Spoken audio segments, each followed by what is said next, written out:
Friends. Hi hi. பார்த்தீங்கன்னா, காலையில இன்னைக்கு வேகமா எந்திரிச்சு ஒரு 6:00லாம் வாக்கிங் போகணும். பார்த்தீங்கன்னா 5:30க்கு எந்திரிச்சாச்சு. 6:00 அப்படியே வாக்கிங் போயிட்டு ஒரு தயிரெல்லாம் வாங்கிட்டு, பாலெல்லாம் வாங்கிட்டு வீட்டுக்கு வந்தா, அந்த நேச்சர் வந்து ரொம்ப சூப்பரா இருந்தது. உங்களுக்காக நான் இந்த வீடியோ எடுத்திருந்தேன். கிராமத்து வாழ்க்கையில வந்து இந்த மாதிரிலாம் பார்க்குறது ரொம்ப சூப்பரா இருக்கும். சிட்டி லைஃப்ல இந்த மாரி கிடைக்குமான்னு தெரியாது. நாங்க சிட்டிக்குள்ள இருந்தாலும் கொஞ்சம் கிராமத்து லைஃப்னால வந்து ரொம்ப சூப்பரா இருக்கு. அந்த நேச்சர் பாருங்களேன், எவ்வளோ அழகா இருக்குன்னு சொல்லிட்டு. ரோட்டு வழியா நடந்து போயிட்டுருக்கோம் பார்த்தீங்க, 2 பசுமாடு காலையிலேயே வந்து அந்த பனித்துளியோட மேய்ஞ்சிட்டு இருந்தது. பாவம்ல அப்படின்னு நினச்சிட்டு இருந்தேன். ஏன்னா தண்ணியா இருக்கும். பசுமாட்டுக்கு வந்து பார்த்திங்கன்னா, தண்ணி இருந்தா வந்து சரியா சாப்பிடாது. இருந்தாலும் அந்த பனித்துளிகளோட அது சாப்பிட்டுட்டு இருந்தது. அப்படியே ரசிச்சபடி அப்படியே காலையில செம்ம சூப்பரா இருக்கு. ரொம்ப கூலிங்கா இருக்கு அப்படின்னு சொல்லிட்டு ரோட்ட பார்த்தேன். ரோட்ட பார்த்தீங்கன்னா, அப்படியே பனிமூட்டமா இருந்தது. அப்படியே வரும்போது பார்த்தீங்கன்னா, அந்த கொடி வந்து படர்ந்திருந்தது. அந்த கொடி வந்து பூசணி கொடி. அந்த பூசணி பூ பாருங்களேன், அவ்வளோ காலையில செம்ம சூப்பரா இருந்தது. ம்.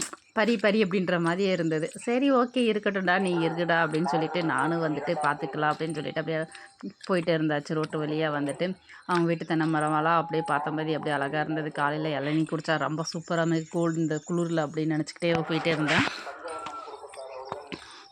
ரொம்பவே அந்த குளிர் பார்த்திங்கன்னா செம்மையாக இருந்தது. லைட்டாக தான், ரொம்ப குளிர்லாம் கிடையாது, லைட்டாக தான் குளிர். ஏன்னா ஊட்டியை கம்பேர் பண்ணும்போது நம்ம ஊர் எவ்வளவோ பரவாயில்ல.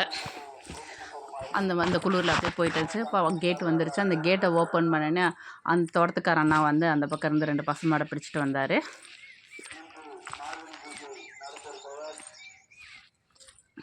கேட்டை ஓப்பன் பண்ணேன்னா, அம்மா சரிம்மா ஓகே கேட்டை ஃபுல்லாக திறந்து விடுமா, நானும் மாடு பிடிச்சிட்டு போகணுன்னு சொன்னார். சரி நானும் ஃபுல்லாக கேட்டை திறந்து விட்டுட்டாச்சு. திறந்து விட்டோன்னே அவர் வந்து மாடை பிடிச்சிட்டு அந்த பக்கம் கிளம்பிட்டார். நானும் வந்து பார்த்திங்கன்னா வந்து கிளம்புறம்போது பார்த்திங்கன்னா 2, 3 பச்சைக்கிளி மயிலெல்லாம் அப்படியே உட்காந்துட்டு இருந்தது. நம்ம வீடியோ எடுத்ததை பார்த்தாலே பறக்க ஆரம்பிச்சிருச்சு. சரி ஓகே அப்படின்னு சொல்லிட்டு நேச்சரை அப்படியே ரசித்தபடி போயிட்டு இருந்தேன். இந்த பக்கம் பார்த்தீங்கன்னா மக்காச்சோளம் கருது. இந்த அப்படியே கொஞ்சம் மக்காச்சோளம் கருதெல்லாம் கொஞ்சம் கொஞ்சம் படி திரண்டு இருந்தது. அந்த பக்கம் கம்பி வேலிக்கு அப்புறம் இருக்கிறதுனால நான் அவங்ககிட்ட கேட்டுட்டு பறிக்க முடியாது. ஏன்னா அது வேறவங்க ஒரு தோட்டம் வந்துட்டு. அப்புறம் இந்த பக்கம் வந்து பார்த்திங்கன்னா சோளம் போட்டிருந்தாங்க. சோளத்தெல்லாம் அறுத்து எடுத்து வச்சுட்டாங்க. படப்பு போட்டு எடுத்து வச்சுருக்குறாங்க. ஏன்னா அடுத்த சீசன் வந்து வரும்போது வந்து பார்த்திங்கன்னா கிடைக்காது. மழை காலத்தில் வந்து தீனி வேணும்ல, அதுக்கு ஆடு மாடுகளுக்கு. இவங்க வந்து இயற்கை விவசாயம் பண்ணுறாங்க. இந்த இயற்கை விவசாயம் பார்த்திங்கன்னா அவங்க வீட்டுக்கு தேவையான பொருளை மெயினாக போட்டுக்கிருவாங்க.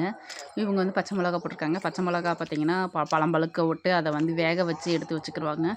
அது வந்து என்னென்னு கேட்டிங்கன்னா காரம் வந்து அதிகமாக இருக்காது. மசால் பொடிக்கு வந்து ரொம்ப சூப்பராக இருக்கும். சாம்பார் பொடிக்கு அப்படின்னு சொல்லுவாங்க அந்த அக்கா வந்து. நான் இது வரைக்கும் நான் அந்த மாதிரி போட்டதே கிடையாது. அவங்க வீட்டு பக்கத்தில் வந்தாச்சு. பார்த்தீங்கன்னா சொடக்கு தக்காளி கிடந்தது. சொடக்கு தக்காளி வந்து பிடிச்சு போட்டாங்களே அப்படின்னு சொல்லிட்டு எனக்கு கிலோ இது 1200. அவங்களுக்கு இதோட வேல்யூ வந்து தெரியல. இது வந்து ரொம்ப காஸ்ட்லி அப்படின்னு சொல்லிட்டு அந்த சொடக்கு தக்காளியெல்லாம் கீழே பறித்து போட்டாங்களே அப்படின்னு நினச்சிக்கிட்டே பார்த்துட்டே வந்தேன். சரி இன்னொரு டைம் போகும்போது நம்ம விதைய எடுத்துக்கலாம் அப்படின்னு நினச்சிட்டு வீட்டுக்கு வந்த பிறகு தான் ஃபீல் பண்ணேன். ஐயோ நம்ம இந்த விதைய எடுத்து வச்சுருக்கலாமே, நம்ம வீட்டில் கொண்டு வந்து நம்ம போட்டுக்கலாமே நினச்சி ஃபீல் பண்ணிக்கிட்டே வந்தேன். சரி ஓகே நாளைக்கு போவோம்ல அப்போ எடுத்துகிட்டு வந்துடலாம் அப்படின்னு போய் பாலும் தயிர் 2யுமே வாங்கிட்டு வந்தாச்சு. வாங்கின பிறகு அந்த பக்கம் வந்து பார்த்திங்கன்னா சின்ன வெங்காயம் போட்டிருந்தாங்க. சின்ன வெங்காயம் பார்த்திங்கன்னா பாத்தி கட்டவே இல்லை. பாத்தி கட்டாமல் வந்து பார்த்திங்கன்னா ஓஸ் பைப் பெருசாக போட்டு வந்து சப்போஸ் மாதிரி அந்த பிளாக் கலரில் இருக்கும் பார்த்திங்களா, அது எல்லாமே போட்டு எல்லா பக்கமும் சின்ன வெங்காயத்தில் போட்டிருந்தாங்க. ஓஹோ இந்த மெத்தட் நல்லா இருக்கே.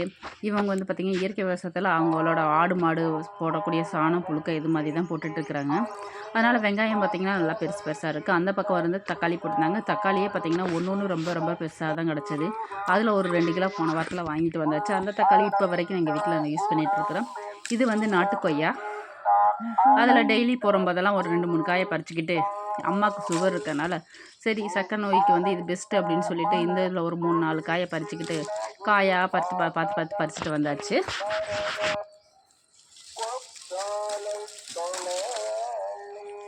அதில் வந்து 3 காயும் நல்லா இருந்தது. ஒரே ஒரு பழம் இருந்தது. அந்த பழம் பார்த்திங்கன்னா நல்லா இப்போ எனக்கு நல்லா அதை நான் சாப்பிட்டுட்டேன். அப்புறம் அந்த கொடியிலே பார்த்திங்கன்னா வெத்தலை கொடியும் சேர்ந்து படர்ந்தது. ஓகே பரவாயில்ல, அந்த காயும் பறிச்சுட்டு அந்த பழத்தையும் பறிச்சுட்டு அக்கா நான் போயிட்டு வரேன் அப்படின்னு சொல்லிட்டு அந்த அக்கா கிட்ட ஒரு குட் பை சொல்லிவிட்டு அப்படியே வந்தாச்சு. அப்படியே நடந்து வந்துக்கிட்டே இருந்து பார்த்திங்கன்னா காலங்காத்தால ரொம்ப சூப்பராக இருக்குது நேச்சரு.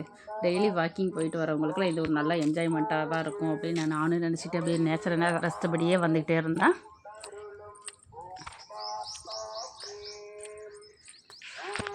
நடந்து வந்துட்டுருக்கும்போது, சரி பக்கத்து தோட்டத்துக்கு அந்த அப்படியே கண்ணெல்லாம் அங்கே தான் போகுது. சரி பக்கத்து தோட்டம் மக்காச்சோளம் நல்லா இருக்கே! இன்னொரு டைம் போறம்போது அந்த பக்கத்து தோட்டத்தில போய் கேட்டு நம்ம பறிச்சுக்கலாம் அப்படின்னு சொல்லிட்டு வாங்கி நினச்சிக்கிட்டே வந்தாச்சு. சரி அந்த கண்ணெல்லாம் வந்து வீடியோவெல்லாம் அந்த பக்கம் தான் கண்ணு போகுது. இன்னும் கொஞ்சம் முத்தணும், இன்னும் கொஞ்சம் பெருசாகல அப்படின்னு நினச்சிட்டு வந்தாச்சு. கேட்டு வெளிய வந்தோனே நம்ம வீட்டு காடு இருக்குது பார்த்தீங்களா, அந்த காடை அப்படியே பார்த்துட்டே வந்தேன் ரோட்டு வழியாவே வந்து. ஓகே, இப்போ நல்லா காடும் வந்து காலையில் பச்சை பசேல்னு கொஞ்சம் ட்ரை ஆயிடுச்சு. ஏன்னா மழைக்காலம் முடிஞ்சிருச்சுங்களா, இப்போ வெயில் காலம் ஆரம்பிச்சிருச்சுங்களா. பனித்துளிகள் மட்டும் அழகாக இருந்தது. இப்போ இந்த பக்கம் வந்து 2 பசுமாடு மேய்ஞ்சிட்டு இருந்ததில காலையில். ஆனந்த பார்த்தீங்கன்னா, போறம்போது எதுவும் இல்ல. வரும்போது பார்த்தீங்கன்னா, 2 கொக்கு அந்த பசுமாட்ட பார்த்துக்கிட்டே அந்த கொக்கு வந்து 2 வந்து பார்த்தீங்கன்னா, அத சுத்தி சுத்தி கொத்திக்கிட்டு இருந்தது.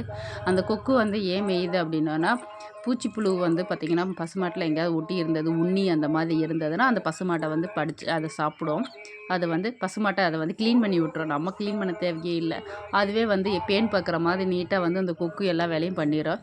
அதுக்கப்புறம் வந்து பார்த்தீங்கன்னா, நம்ம சொடக்கு மாதிரி ஒரு இது பேர் எனக்கு தெரியல. தெரிஞ்சா சொல்லுங்க. இது நம்ம சொடக்கு தக்காளி மாதிரியே தான் இருக்கும். ஆனா, இந்த பழத்தோட பேர் எனக்கு தெரியல. ஆனா, செம்ம சூப்பரா டேஸ்ட்டா இருக்கும். நான் எங்க போனாலும் இந்த பழத்த பார்த்தேன்னா 2 பழத்த பறிச்சு சாப்பிட்டு அப்படியே வந்துட்டு இருப்பேன். இந்த பழத்தோட பேர் நீங்க தெரிஞ்சா அப்படியே கமெண்ட் பாக்ஸில கமெண்ட் பண்ணிருங்க. எனக்கு இந்த பேர் வந்து தெரியல. அப்படியே வந்து காலையில வரும்போது டிசம்பர் பூ அப்படியே செம்ம சூப்பரா மலர்ந்திருந்தது. சரி ஜனவரி மாசத்துல அழகா இருக்கே அப்படின்னு சொல்லிட்டு இந்த ஜனவரியில பார்த்தீங்கன்னா, இந்த மார்கழி பூ மாதிரி அப்படியே பார்த்துட்டு அப்படியே அதோட வீடியோ எடுத்துக்கிட்டு ரொம்ப சூப்பரா இருக்கடி, அழகா காலை காத்தால கண்ணுக்கு இதமாக இருக்கிற அப்படின்னு சொல்லிட்டு நான் அப்படியே நினச்சிக்கிட்டு அப்படியே நம்ம வீட்டு பக்கம் அப்படியே நடந்து அப்படியே ரோட்டுலயே பார்த்துட்டு அப்படியே நடந்து வாக்கிங் வந்தாச்சு. பார்த்தீங்கன்னா, அதில வந்து கரிசலாங்கண்ணி, அப்புறம் துளசி அதெல்லாம் இருந்தது. சரி ஓகே அப்படின்னு சொல்லிட்டு அந்த வீடியோ மட்டும் எடுத்துக்கிட்டு அப்படின்னு நம்ம வீட்டு பக்கத்திலேயே வந்தாச்சு. வீட்டு பக்கத்துல நம்ம ஜாக்கி பையன் ரோட்லயே படுத்திருந்தான். "டேய் இது என்னடா இங்கே படுத்திருக்க?" அப்படின்னு சொல்லிட்டு ஒரு சவுண்டு விட்டு வீட்டுக்குள்ளே போகவே இல்ல. அவனையும் வந்து அது ஓரத்தில படுறா அப்படின்னு சொல்லிட்டு நம்ம வீட்டுக்குள்ளே வந்தாச்சு. வீட்டு பார்த்தோன்னா அம்மா வந்து ரெடி பண்ணிட்டு இருந்தாங்க காலையில சமையலுக்கெல்லாம் வந்து. நானும் வந்து கூட கொஞ்சம் நேரம் ஹெல்ப் பண்ணிட்டு அப்புறம் வந்து எலுமிச்சம்பழம்லாம் இருக்கம்மா பறிம்மா அப்படின்னாங்க. நானும் பப்பாளி பழம் பெருசாகும்னு பார்த்தா, இன்னும் பப்பாளி பெருசாகவே இல்ல. சரிடா இன்னும் கொஞ்சம் வேகமா அவங்ககிட்ட 2 பேர்த்திட்ட பேசிட்டு எலுமிச்சை மரத்துக்கிட்ட வந்தாச்சு. எலுமிச்சை மரத்தில பார்த்தீங்கன்னா, பழம் நல்லா நெறைய பழம் பழுத்து கிடந்தது பின்னாடி வந்துட்டு. அதில் வந்து பார்த்திங்கன்னா, 30, 40 பழத்துக்கு மேலே பறிச்சுட்டு, சரி நம்ம வீட்டில் வந்து அம்மாவுக்கு சுகருக்கு அப்புறம் கிட்னி பிரச்சனைலாம் இருக்கிறதுனால வந்து ஊறுகாய் வந்து சாப்பிடக்கூடாது. அப்புறம் அதனால் என்ன பண்ணுறோம், நாங்கள் வந்து சேல்ஸ் பண்ணிடுவோம். இவ்வளோ பழம் கிடச்சது காலையில் வந்து சரி வந்து 3 பழம் 4 பழம் அப்படின்னு சொல்லிட்டு கொடுத்துடலாம் அப்படின்னு சொல்லிட்டு விற்கிறதுக்காக கொடுத்தா ஒரு பழம் ரூ. 5 அப்படின்னு சொல்லிட்டு கொடுத்துட்றது. நம்ம மாடுகள்லாம் வந்து காலையில் கட்டையாட்டு ரெடி பண்ணுறதுக்கு போய் போங்கடா கிளம்புங்கடா அப்படின்னு சொல்லிட்டு காலையில் கட்டிட்டு இருந்தது. அவங்களே வந்து அப்பா வந்து ஆடு பிடிச்சிட்டு கிளம்பிட்டார். நன்றி.